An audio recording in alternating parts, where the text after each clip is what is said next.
instruction as numbers. Currently all data we work with is in word. Okay, semua dalam bentuk word ataupun 32 bits, one block. So each register size dia satu word. Okay, size is one word. Load word and store word both access memory one word at a time. Kena ingat load word dengan store word, dia bila kita nak load dengan store, dia akan ambil memory tu sebagai one word. So how do we represent instruction? Contoh, okay, komputer cuma faham 1 dengan 0 saja. So macam mana kita nak kata, macam mana awak nak buat instruction add T000 tu kepada machine instruction? Okay, so mix one simplicity.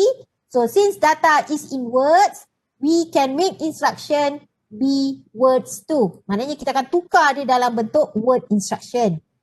Okay, so one word is 32 bits. So kita akan divide instruction kepada field. Okay, field tu word maksudnya kolom lah, dalam bentuk kolom. Okay, so each field tells processor something about instruction. So we could define different field for each instruction, but mix is based on simplicity. Okay, disebabkan dia nak simplify into the same format. Kita kata macam tu kita nak dia format dia semua dalam bentuk 32 bit juga. So kita akan pakai 3 basic types of instruction format. Dia ada 3 saja, satu R, satu I, satu J. Okay, R, I and J.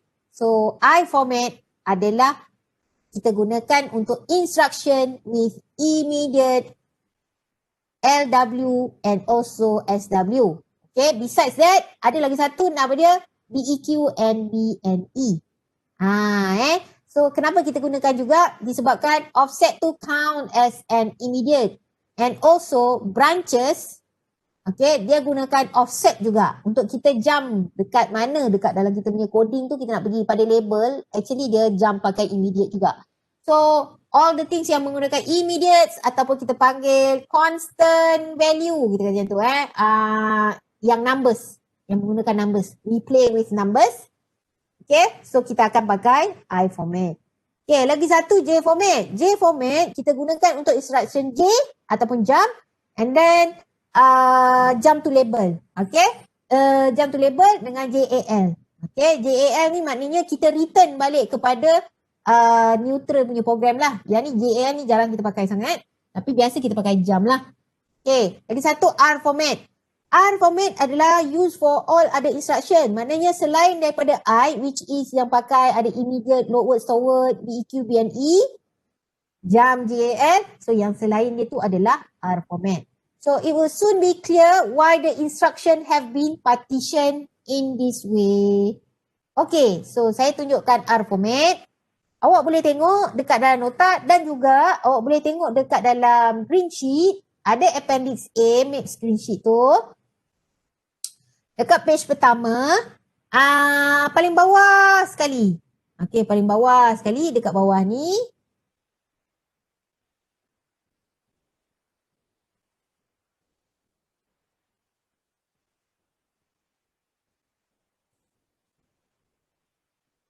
Okay, dekat bawah ni. Ni nampak tak? Ni, basic instruction format. R1, RIJ. Itu kan? Okay. So, RIJ. Kita ada 3 instruction format. Awak boleh refer juga macam ni.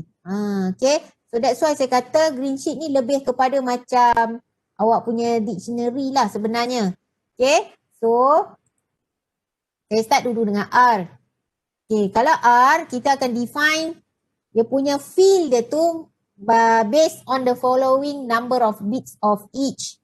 So setiap satu dalam R format dia ada 6 field. 1, 2, 3, 4, 5, 6 dan setiap satu tu size dia ada 6 bit, 5 bit, 5 bit, 5 bit, 5 bit, 6 bit.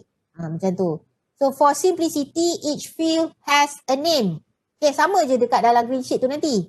Okay, so kolom pertama field dia untuk opcode, kolom kedua untuk RS, RT, RD, shift amount ataupun sham, and then lagi satu function.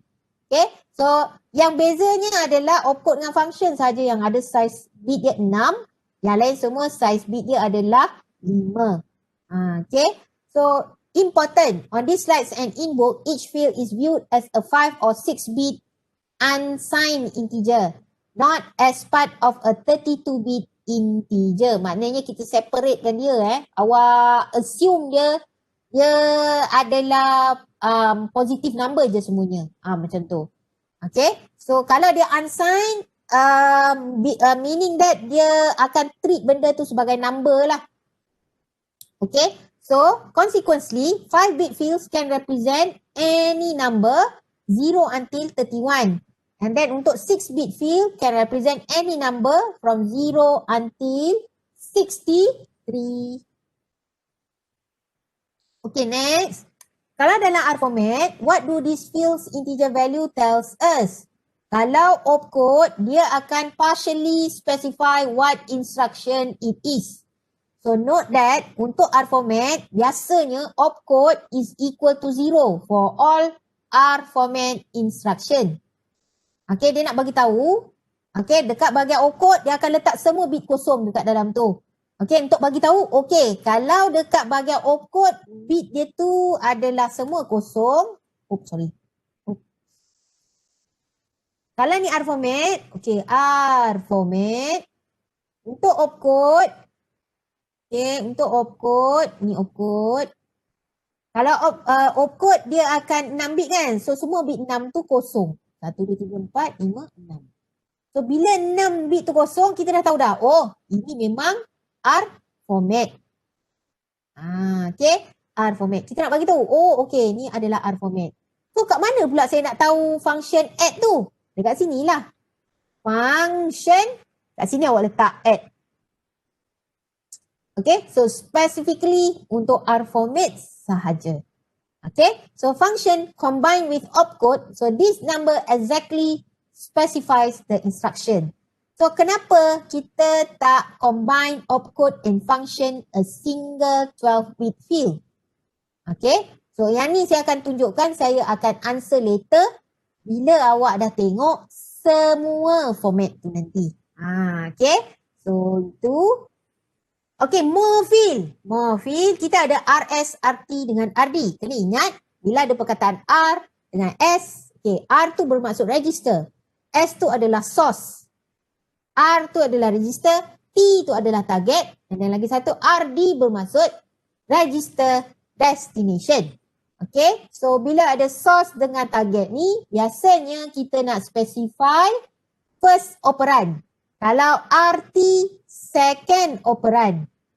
Okay, note that name is misleading. Betul. Okay, dia kadang-kadang dia akan jadi misleading. Sebab target ni sometimes can become a source and sometimes can become destination. So that's why nama dia target register. So tak tahu, tak boleh nak cakap yang ni source ke apa ke. Dia bergantung kepada instruction apa awak pakai. So in this case, untuk R format, RT ni adalah second source. Okay, second source. RD ni pula adalah kita punya result. Kita akan simpan result kita kat situ. Okay, so untuk R format instruction, notes about the register field. Each register field is exactly 5 bits. Okay, size setiap satu bit tu adalah 5, which means that it can specify any unsigned integer in the range of 0 to 31. Ini yang saya nak cerita tu. Kenapa size kita kata 32 bit tu kan? Okay. So disebabkan register kita, kalaulah register kita 32, so bermaksud dia dalam bentuk 205. So 5 bit. Okay. So register kita, size dia akan ada 5 bit sahaja. So start daripada 0000 sehingga 11111. So register 0 hingga register 31. Macam tu. Okay. So each of these fields specify one of the 32 registers by number. So macam mana saya nak tahu number saya? Tengok balik dekat MIP sheet tu, MIP screen sheet. Awak tengok dekat situ. Setiap satu register tu ada number. Number tu yang awak convertkan dia kepada binary. Okay. 0, 1, 2, 3, 4 hingga 7. Yang tu. Itulah nombor dia. Perwakilan untuk setiap register yang awak pakai. Okay. So the word generally was used because there are exceptions that we will see later. For example, untuk multiply and division, have nothing important in the RD field since the destination registers are in high and low registers. Ini dekat dalam coding nanti saya tunjuk macam mana the calculation dia tu. Tapi biasa kalau kita buat kalau sampel tu awak buat multiplication, register S0, register S1, register S2. Okay, walaupun macam ni, okay, nanti bila run dekat dalam QtSpim, dia result tu dia tak akan simpan dalam S0 dulu. Dia akan simpan dalam high dengan low. Macam tu. Sama juga dengan division lah. So, move high and move low. MF high dengan MF low have nothing important in the RS and RT fields since the source is determined by the instruction. Okay, by the instruction. Dekat sini, nampak tak? Macam mana saya nak besarkan Alright. Sini. Nampak sini? Dekat sebelah kanan, ada satu nama dia move from high dengan move from low. Okay. So, bila kita gunakan command ni, okay, daripada register high, kita akan masuk kat dalam register destination. RD mana-mana yang kita specify. Okay. So, itu yang kita akan buat lah dekat dalam RS dengan RT tu. Dekat dalam RD. Okay. So, yang ni nanti kita akan belajar dekat dalam coding. Okay. And then R format. Final field adalah sham ataupun shift amount. Bila kita guna shift amount ataupun kita pakai shift left logical, shift right logical, yang tu dia nak tanya berapa bit kita nak movekan dia. Okay. So shifting a 32-bit word by more than 31 is useless. So this field is only 5 bits. So it can represent the number from 0 to 31. So biasanya dekat dalam R format, field ni akan set kepada kosong unless kita gunakan instruction shift. Okay. Okay, so look at the example. Senang kita tengok dalam example. Okay, kita ada add. Okay, add register 8, register 9 dengan register 10.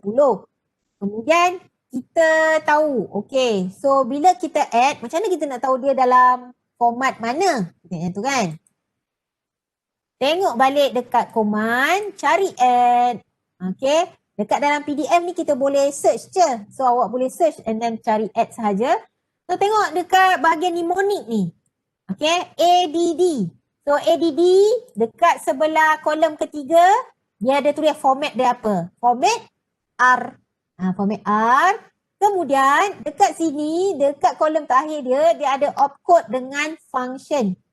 Opcode dengan function dalam bentuk hex. Dia buat dalam kurungan hex. Maknanya dia bagi tahu value-value yang lain adalah dalam decimal. Dia je pakai hex.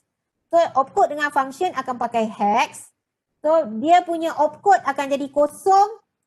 Dia punya function akan jadi 20. So, opcode dia akan jadi kosong. Function akan jadi 32. Kemudian, kita kena determine yang mana satu RD, RS dengan RT. So, kita kena ingat. Yang register 8 ni adalah kita punya RD kita. So, kita nak save. Hasil akhir kita akan simpan dalam RD. Yang ni akan jadi RS, yang ni akan jadi RT. Macam tu. Okay, so and then disebabkan kita gunakan add, shift amount kita adalah kosong. Okay, so and then next, baru kita masukkan. Masukkan dia dalam MIP instruction punya format. So follow balik kita punya field kita, decimal number per field representation. Okay, kita ada function, opcode. Opcode, kemudian, okay, ini saya pun tak ingat. So, saya memang kena pakai RS, RT, RD. Okay. So dekat sini kita akan buat. Saya tulis dulu lah. Okay, kat sini kita tulis opcode RS, RT, RD, shift amount dengan function. Kita masukkan semua data-data yang kita masukkan tadi tu lah yang kita dah determine. So add kita adalah kosong dengan 20 hex. Awak boleh letak 20 hex, lepas tu awak convert dia kepada decimal pun boleh. Tapi kalau awak letak dia sebagai 20 hex pun betul jawapannya. Dengan syarat awak bagi tahu ada hex. So itu adalah in hexadecimal. Kalau kalau 20 je awak letak, so saya ingat itu adalah decimal. Salah saya juga. Okay, so kena ingat kalau dia dalam bentuk hexadecimal letak hex kat belakang dia. Okay, so now kita convert dia kepada binary. Okay, convert dia kepada binary. So kita masukkan dia kepada binary 0006 bit. 9 ni tukar dia kepada 5 bit juga. So kena ingat ni 5 bit, 5 bit, 6 bit, 5 bit, 5 bit, 6 bit. Macam tu. So 9 tukarkan dia kepada 5 bit binary 01001 and then 10 kita tukar 01010 and then 8 01000 and then shift amount ada 5 bit. Okay, 5 bit juga. So semuanya kosong, 5 bit kosong. And then function 32 ataupun 20 hex 100000. Okay, so to represent in hexadecimal, pecahkan dia kepada 4 bit, 4 bit, 4 bit. Saya akan dapat inilah machine instruction dalam hexadecimal. So I call this as machine language instruction. So kalau kadang-kadang dia akan tanya, dalam decimal representation apa? So convert lah. Okay, convert daripada hexa kepada decimal. Okay, convert kepada hexa kepada decimal. So inilah awak punya representation of machine language instruction for R format. For R format. Ni style dia. Ini caranya untuk awak nak jawab soalan kalau kata awak kena, okay, given that a MIP instruction, saya kata, okay, contoh saya bagi. Saya sempat buat sampai add je. Okay, tak apalah. So kalau katakan kita ada sub, sub register S0, S1 dengan register S2. Okey, ni buat sama-sama So, kita tengok balik dekat dalam sub punya mixed language. Tengok subtract. Sub SUB, dia apa? R. So, bila dia R, kita pun buat table R, format R kita pakai macam ni. Kita buat opcode, kemudian RS, RT, RD, shift amount, kemudian function. So, awak pun Allah. Okay, kita buat macam ni. So, kira 1, 2, 3, 4, 5, 6. So, cukup 6. Ni 6 bit, ni 5 bit, 5 bit, 5 bit, 5 bit, 6 bit. Awak buat macam tu. Okay, kemudian bila kita tahu dia adalah R format, so kita letakkan, kita tengok dia punya opcode and function dia kat sini. Nampak? Opcode dia kosong, function dia 22. Macam tu. So kalau opcode dia kosong sini, function adalah 22 hex. Okay. Alah. Salah je. Okay. 22 hex. Macam tu. So what about S0, S1 dengan S2? Kita dah tahu ini adalah RD, ini adalah RS, ini RS, ini adalah RT. So kita tulislah balik. Ini adalah S1, S2, ini S0. Shift amount adalah kosong. Kemudian register S1, S2 dengan S0 kita cari balik. Dia punya number dia. So, saya read lah. S0 adalah 16. Kemudian next adalah 16, 17, 18 lah. So S0 adalah 16. S1 17. S2 adalah 18. Kita dah ada. Okay, kita dah ada dia punya number. So kat sini awak dah boleh terus start dengan binary. Sudah ada kan? So sekarang kita sambung dengan binary numbers. So ini akan jadi 0, 0, 0, 0, 0. Ingat dia ada 6 bit. Yang ni 17. So 17 bermaksud 1, 0, 0, 0, 1. Kosong, 1, 2, 3, 4. Lagi 1, 1, 0, 0, 1, 0. Dan 1, 0, 0, 0, 0. Chief amount ada 5 bit, 1, 2, 3, 4, 5. And then function adalah 22 hex. So kalau 22 hex, saya boleh buat 6 bit. Macam tu saya buat pecahkan Saya pecahkan dia jadi 6 bit. So 1, 2, 3, 4 macam tu. 1, 2. So convert dia dalam bentuk 22 ni lah. Macam tu. So 1, 0, 0, 0, 1, 0. Macam tu. Okay. So akhirnya inilah awak punya machine instruction. Okay. So katakan awak nak simplifykan dia. So saya simplifykan dalam bentuk 4 bit dalam hexadecimal lah. Saya pecahkan dia kepada 4 bit. So 1, 2, 3, 4. 1, 2, 3, 4. 1, 2, 3, 4. 1, 2, 3, 4. 1, 2, 3, 4, 1, 2, 3, 4. So, your hexadecimal adalah 0, 2, 3, 2, 8, 0, 2, 2. So, ini instruction dalam bentuk hexadecimal. Habis untuk R format. Untuk R format lah. Okay, untuk R format kita dah habis. Cuma kita tak masuk lagi dekat dalam chapter yang I format ni sahaja, saya tak buat lagi lah. Yang untuk itu. Okay, so untuk yang I format ni nanti, yang ini kita sambung dan nextnya lah. Okay, so senang je. Okay, senang je. Kalau kita sambung pun I format tu pun, dia akan follow the formatting yang sama.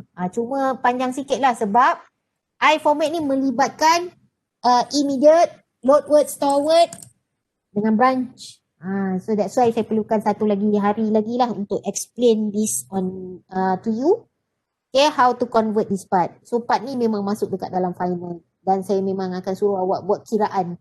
So this is a style dan ini pun cara macam mana yang awak nak buat. Okay. So the first adalah kita tukarkan daripada MIPS kepada machine. And then the next time saya akan tunjuk daripada machine tukar balik kepada MIPS. Maknanya awak jadi mesin, awak fahamkan soalan bahasa mesin tu, tukarkan dia kepada MIPS balik. Macam mana saya nak buat? Okay, so itu nanti kita akan terangkan dekat dalam the next lecture lah. So I'll finish this part. Okay. So for the